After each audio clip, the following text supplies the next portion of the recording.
Hello दोस्तों, मैं अभिषेक आप सभी का एडोराम फैमिली में स्वागत करता हूं। पिछले पार्ट में हमने आपसे बात करी थी भारत की पड़ोसी देश कौन से हैं, उनकी जलीय सीमा स्थलीय सीमा कौन सी है। आज हम बात करेंगे, जैसा कि आप देख रहे हैं, अक्षांश रेखाएं और देशांतर रेखाएं। वीडियो को शुरू करने से पहले मैं आपसे रिक्वेस्ट करूँगा कि चैनल को लाइक, सब्सक्राइब और शेयर ज़रूर करें। आप लोग वीडियो देख रहे हैं लेकिन उसको शेयर नहीं कर रहे हैं, सब्सक्राइब नहीं कर रहे हैं तो मेरी आपसे रिक्वेस्ट है कि प्लीज़ चैनल को शेयर और सब्सक्राइब जरूर करें और वीडियो को अंत तक बने रहें। वीडियो में अंत तक बने रहें, आपको बहुत अच्छा कंटेंट मिलेगा। तो ज़्यादा समय ना लेते हुए शुरू करते हैं। पृथ्वी का शेप क्या है?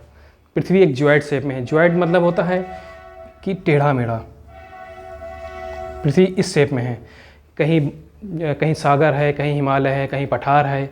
एकदम पृथ्वी गोल नहीं है। अगर पृथ्वी का सागरों का पानी खाली कर दिया जाए तो कुछ इस टाइप में ही नज़र आएगी। इस पर एक काल्पनिक रेखा खींच ली गई जिसको हम लोग ग्लोब कहते हैं, जो कि गोल गोल नज़र आता है। एक्चुअल में पृथ्वी गोल नहीं है। पृथ्वी एक जैसे आलू होता है, आलू का शेप है, वैसे ही पृथ्वी भी है। कहीं ऊंचा है, कहीं नीचा है, कहीं गहराई है, कहीं ऊंचाई है। जैसे हिमालय की तरह ऊंचाई भी है तो गहराइयाँ भी, समुद्र की गहराई भी हैं। तो अगर बात करें ग्लोब की, ग्लोब ऐसे है, गोल।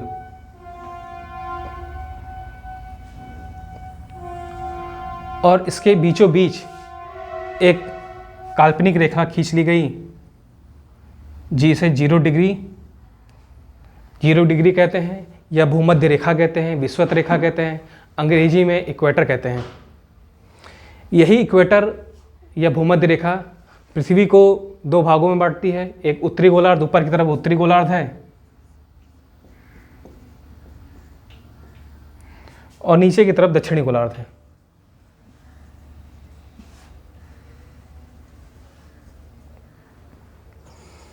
और इसी से 90 डिग्री की तरफ ऊपर की तरफ गए, साउथ की तरफ गए तो ये अक्षांशीय रेखा खींच दी गई।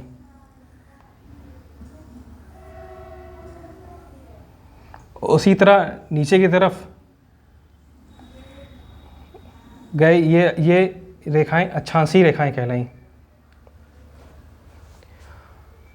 और यहाँ से 23.5 डिग्री अगर ऊपर जाते हैं तो एक और रेखा है जिसे कहते हैं 23.5 डिग्री पे, जिसे कहते हैं कर्क रेखा। कर्क रेखा यहीं पे अपना प्यारा भारत भी है। इसके बारे में अगले पार्ट में बात करेंगे।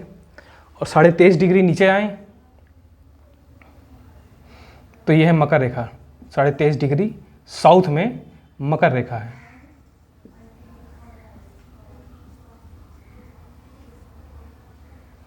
और इसी से 66.5 डिग्री ऊपर की तरफ गए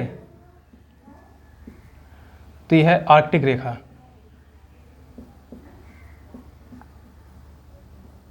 और 66.5 डिग्री नीचे की तरफ गए तो यह है अंटार्कटिक रेखा।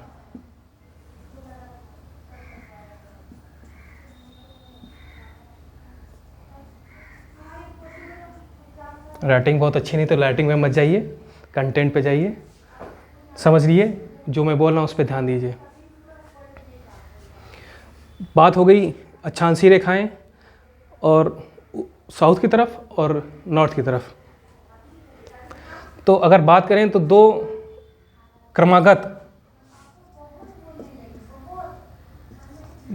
क्रमागत अक्षांशीय रेखाओं के बीच की दूरी है, वो है 111 किलोमीटर।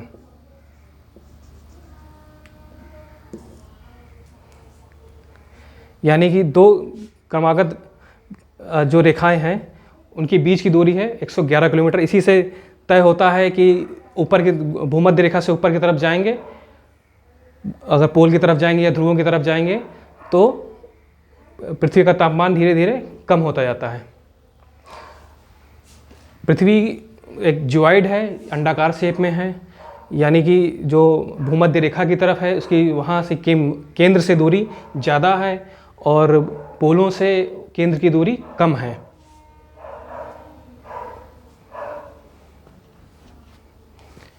अगर यहाँ बात करें भूमध्य रेखा से पोल की तरफ जो खींची गई 90 हो गया, और यही साउथ में दक्षिणी गोलार्ध की तरफ गए तो 90, यानी कि टोटल 180। लेकिन ऐसा नहीं है, अगर इसको भी भूमध्य रेखाओं को भी अगर गिन लिया जाए, यानी इसमें अगर जीरो डिग्री भी ऐड कर लिया जाए तो 181, या अगर हमारे एग्ज़ाम में अगर पूछा जाए कि टोटल अक्षांशीय रेखाओं की संख्या कितनी है तो 181 हैं। अगर 181 नहीं है, 180 है तो 180 पे आप टिक करिएंगे, अगर 181 दिया हुआ है तो 181 पे ही टिक करेंगे। लगता है कि जो है 90 प्लस है, 90 ऊपर है, 90 नीचे है, लेकिन हम इसको नहीं कभी कुछ लोग नहीं गिनते हैं। लेकिन जिस हिसाब से क्वेश्चन पूछा जाएगा उस हिसाब से आपको आंसर देना है। इसको 0 डिग्री का भी ऐड करके 181 टोटल हो जाता है। बात हो गई अक्षांशीय रेखाओं के बारे में, तो देशांतर रेखाएं भी हैं जो एक पोल से दूसरे पोल की तरफ जाती है, यानी कि नॉर्थ पोल से साउथ पोल की तरफ, या साउथ पोल से नॉर्थ पोल की तरफ।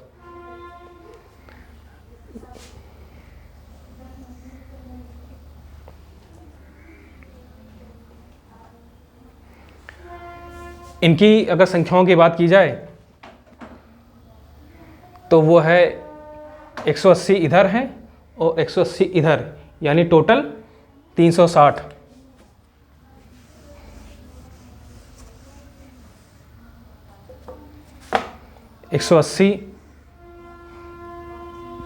बस 180 यानी 360।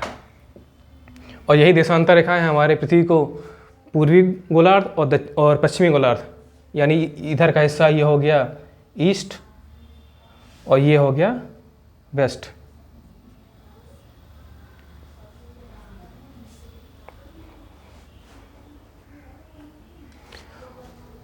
जैसे हमने बात करी थी कि अक्षांशीय रेखाओं के बीच की दूरी 111 किलोमीटर है, तो क्वेश्चन पूछा जाता है कि दो क्रमागत देशांतर रेखाओं के बीच की दूरी सबसे अधिक कहाँ पर होती है।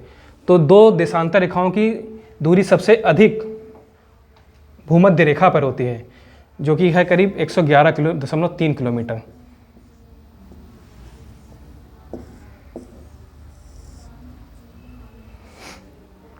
और इन्हीं ध्रुवों की यही रेखा जब ऊपर चलती चली जाती है तो यहाँ पे जो दूरी है ये दूरी एकदम 0 हो जाती है, यानी ध्रुवों पर, पोल्स पर देशांतर रेखाओं के बीच की दूरी 0 है। और विषुवत रेखा पर यानी भूमध्य रेखा पर सबसे अधिक है, यानी कि 111.3 किलोमीटर है। देशांतर रेखाओं का जो प्रयोग किया जाता है वो तिथि और समय इसकी गणना करने के लिए देशांतर रेखाओं को खींचा गया है, ताकि हमें पता चल सके कि दिल्ली में आज समय क्या है तो लंदन में आज के समय क्या है। इन्हीं चीज़ों को जानने के लिए कि हम लोगों ने ये देशांतर रेखाएं खींची हैं। पूर्व की तरफ हम लोग बढ़ते जाते हैं तो 1 डिग्री बराबर 4 मिनट के होता है। 1 डिग्री 4 मिनट के। अगर पूर्व की तरफ जाएंगे तो प्लस में 4 होगा, और पश्चिम की तरफ आएंगे तो यही -4 मिनट में चला जाएगा। यानी कि अगर यहाँ 0 डिग्री पे अगर मान लीजिए 12 बजा है तो इधर अगर पश्चिम की तरफ जाएंगे तो 1 घंटे बाद क्या बजा होगा, 11 बजा होगा। और यही 1 घंटा आगे तरफ अगर पूर्व की तरफ जाएंगे तो क्या होगा, 1 घंटा हमारा ज़्यादा यानी कि 1 बज रहा होगा। ये जो अक्षांशीय रेखाएं और देशांतर रेखाएं जो खींची गई, ये कब खींची गई तो सन 1884 में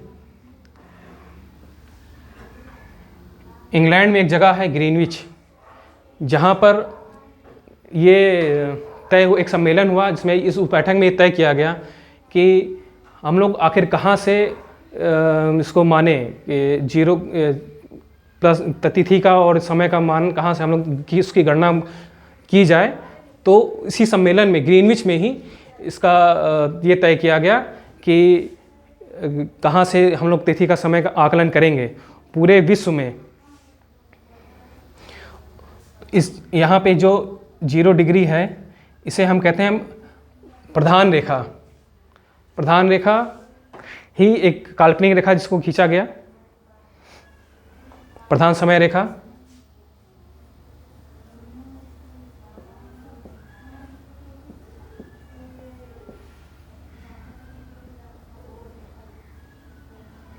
इसी को माना गया कि यहाँ यहीं से तय होगा कि किस तरफ क्या समय होगा और पूर्व की तरफ क्या समय होगा या पश्चिम की तरफ समय, किस जगह पे कौन सा समय होगा। अगर इसी में अगर भारत की बात कर ली जाए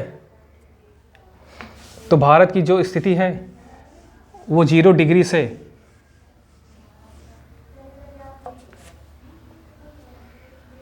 लगभग 83 सही 1/2 डिग्री है। और इसी को अगर हम 4 से गुणा कर दें यानी 0 डिग्री से 83 सही 1/2, उसको 4 मिनट आगे बढ़ाया जाए तो लगभग ये होगा 330 मिनट। 330 मिनट या फिर कह सकते हैं 5 घंटा 30 मिनट।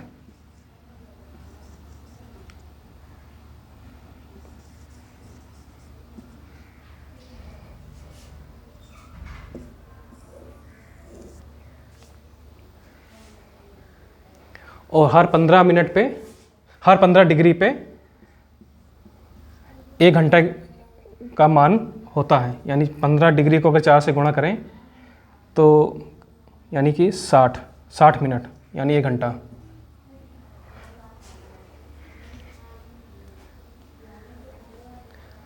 तो एक बार फिर से सब कुछ रिकॉल कर लेते हैं कि अक्षांशीय रेखाएं क्या हैं और देशांतर अक्षांशीय रेखाएं तापमान की गणना करने के लिए किया गया है और देशांतर रेखाओं का समय और तिथि की गणना करने के लिए किया गया है। भूमध्य रेखा में 0 डिग्री को तापमान और जलवायु के लिए तय किया गया। और देशांतर रेखाएं, एक चीज़ बताना मैं भूल गया कि 180